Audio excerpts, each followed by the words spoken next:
primero el gobernador de la provincia y después el ministro de Salud dijeron algo que llamó poderosamente la atención en las últimas conferencias de prensa relacionadas con la pandemia, que tiene que ver con lo siguiente. La gente en el interior de la provincia va tarde a la consulta, eso hace que después cuando son derivados no puedan recibir una atención adecuada y terminan muriendo. La cuestión aquí es preguntarnos, y para eso lo tenemos aquí al doctor Fernando Abelenda, si esa conducta que en principio está puesta en el foco como la gente del interior va tarde al médico, es una conducta que se puede atribuir solo a la gente del interior o es una cuestión más general. Doctor Abelenda, ¿cómo le va? Gracias por estar acá. No, gracias a ustedes. Doctor, ¿qué pasa cuando decimos que la gente no va al médico? Digamos, cuando decimos que llega tarde, cuando... Claro, en general hay un proceso que estudió Freud, que es lo que se llama la negación, digamos. El proceso de negación es, vos tenés 1000 pruebas, 1200 pruebas de la gravedad de la situación, y sin embargo hay algo propio de cada uno que es como negar eso, negar esa peligrosidad del momento. Y por lo tanto, yo no creo que sea, eso sí, categóricamente no creo que sea una cosa del interior de Corrientes. Es una cuestión inherente al ser humano, digamos. Es inherente al ser humano. En todo caso puede ser sí atribuida a cierta ignorancia a veces, puede pasar, pero que es atribuible al ser humano la negación, ¿no? Doctor, ¿y qué pasa con eso de dónde ubicamos el peligro, ¿no? O la relación que tenemos con el peligro? Porque por ahí esto de no salimos o no vamos a la consulta porque en realidad el peligro está en aquel lugar, no donde estamos nosotros. Claro, es parte del mismo proceso, te digo. El proceso ese de negación incluye eso. Muchas veces está motivado por el temor también, ¿no? Porque el tema de poder adquirir un grado de verdad del asunto produce mucho miedo, y entonces uno niega.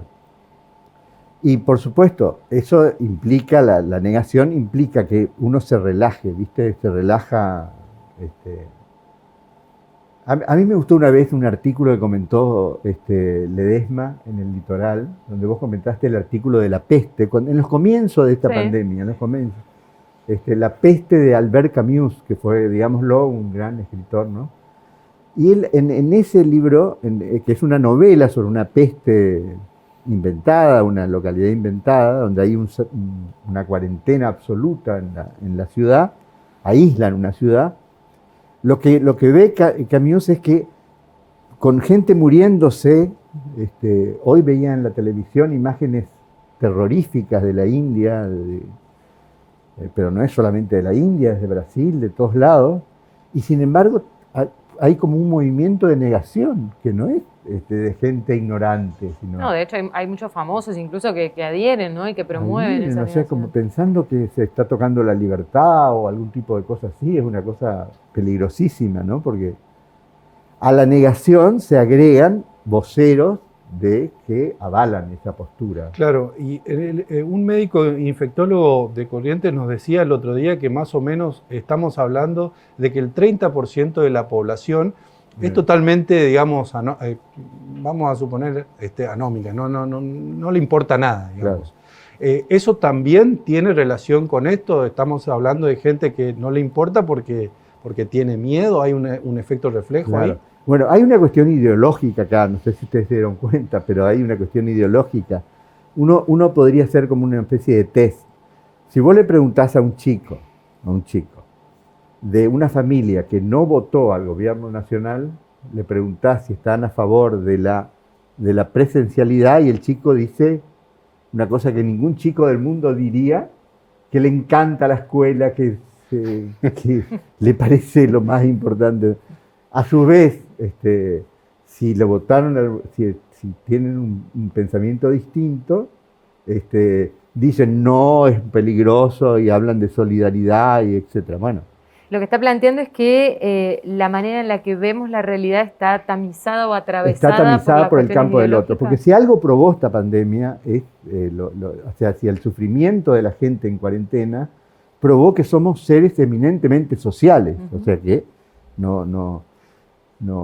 Y que la tecnología, por más tecnológica que sea, el Zoom, el WhatsApp y todo, no suple la presencialidad, no suple eso, no suple el contacto humano, ¿no? Doctor, cuando usted dice hay un proceso de negación, ¿qué es lo que estamos negando? ¿Estamos negando la enfermedad? ¿Estamos negando la posibilidad de morir? Mirá, todos los seres humanos, o sea, cuando hablamos de los seres humanos, por lo menos es la visión del psicoanálisis, ¿no? Tenemos metido como dos partes, digamos, unas pulsiones de vida y unas pulsiones de muerte. ¿Qué quiere decir? O sea, que Freud primero pensaba que los seres humanos se manejan por el principio del placer, o sea, que vos buscás el bien para vos, el bien para tu familia, todo, ¿no? Eso es lógico, eso es un pensamiento lógico. Pero ¿qué pasó? Cuando Freud estaba desarrollando esa idea, estalla la Primera Guerra Mundial, sus pacientes mismos se da cuenta que hay personas que tienen tendencia a embromarse la vida, llamémoslo así. Entonces comienza a darse cuenta que el ser humano tiene un doble comando, sería. Un comando que lo lleva para el lado del bien y otro comando que te molesta en tu vida, digamos, que te lleva a la destrucción, o sea, le llamó pulsión de muerte. Me parece que en estos acontecimientos, como la pandemia, que es una cosa, yo nunca vi una cosa igual, ¿no? Creo que la mayoría de las personas vivas no vieron algo así,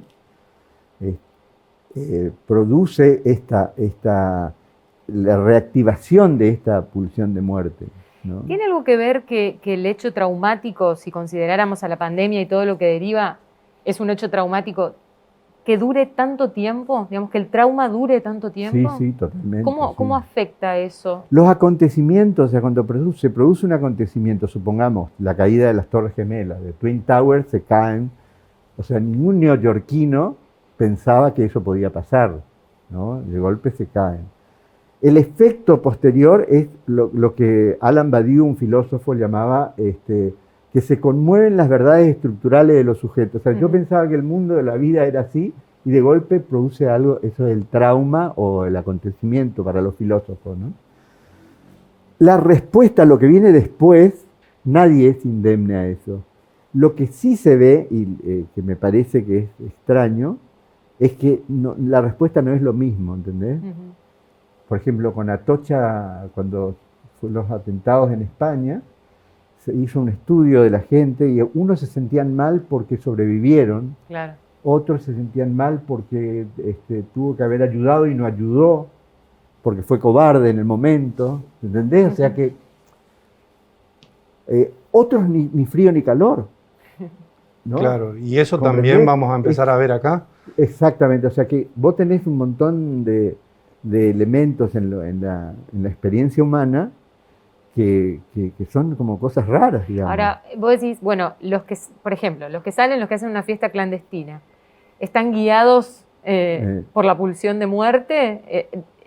¿Cómo analizamos los comportamientos? Digamos, las dos cosas. Por un lado es el deseo loco de verse y que va más allá, a arriesgar todo.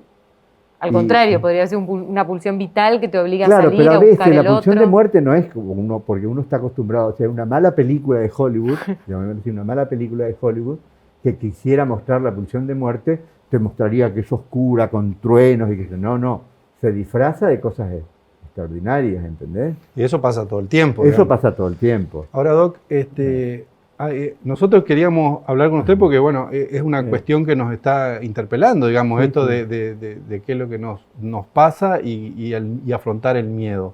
Ahora, para la gente que nos está viendo, ¿qué tiene usted para decir en función de este fenómeno que genera también zozobra en la sociedad, ¿no? A mí me gusta pensar las cosas un poco influenciado por Lacan, ¿no? Sería pensar las cosas en su dimensión ética, digamos, ¿no?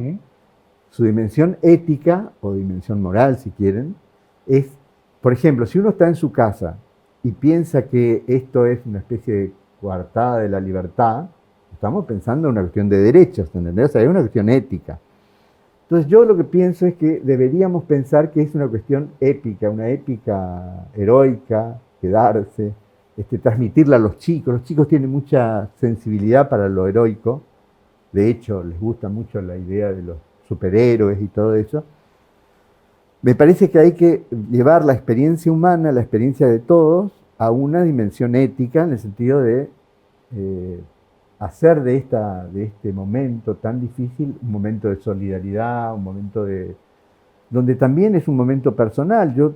Como yo atiendo personas, yo veo, muchas personas dicen, yo no quiero vivir más como vivía antes, ¿entendés? O sea que hay algo que esta pandemia también demostró, que es como la fragilidad, ¿no? La fragilidad donde pensamos que estamos cubiertos de todo, es lo que yo decía, el fenómeno de Nueva York, digamos, ¿no? Es como que de golpe entró algo. Se suspenden las certezas. Ahí se suspenden las certezas, se conmueven sobre todo las certezas, y se conmueve sobre todo la negación, o sea,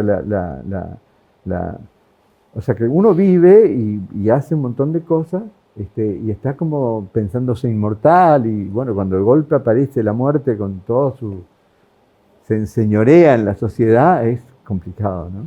¿Y sos optimista o sos pesimista sobre el producido que va a dejar esta pandemia? Hay momentos donde soy optimista y momentos donde soy pesimista, digamos, ¿no? Hay momentos donde yo veo que es evidente que, por ejemplo, una cosa que quisiera decirlo en este programa es que el virus agarra a todos por igual. Pero, se ensaña con la gente que tiene condiciones de vida de pobreza, ¿me entendés? Los que tienen que compartir, no es lo mismo la cuarentena en una casa donde vive una pareja, que una familia donde tienen que vivir hacinados, que es lo que pasa en las villas en Buenos Aires, etcétera, ¿no? Lo que sí, bueno, la parte optimista que yo veo es como que sí, que ha muerto mucha gente, ¿entendés? Amigos, gente que vos decís, es como muy triste, y entonces podría generar un mundo un poquito mejor, digamos, ¿no? Vi que Estados Unidos ahora va a donar las vacunas, por ejemplo, bueno. ¿Vos crees que de esto salimos mejores, como dicen algunos? No sé. Quiero pensar que sí. Yo soy de la idea que, por ejemplo, viste que en las sociedades hay como un descrédito de la política, ¿no? Yo soy de la idea de que de los políticos hay que hablar bien, porque cuando vos hablas bien de alguien, esa persona trata de comportarse a la altura de lo que vos estás diciendo. En cambio, si vos predicás que es un desastre, que son un desastre, que son esto, y bueno, no tienen ninguna obligación. En cambio, si, por ejemplo, dicen, qué buen tipo es Fernando, bueno, yo trato de ponerme a la altura y no soy tan buen tipo, pero trato, digamos, ¿no? Doctor, muchísimas gracias. Es como una trampa. Muchas gracias. No, gracias a usted. Gracias. A usted. Estábamos hablando con el doctor Fernando Belenda para tratar de entender un poco esto que nos está pasando como sociedad en medio de esta pandemia.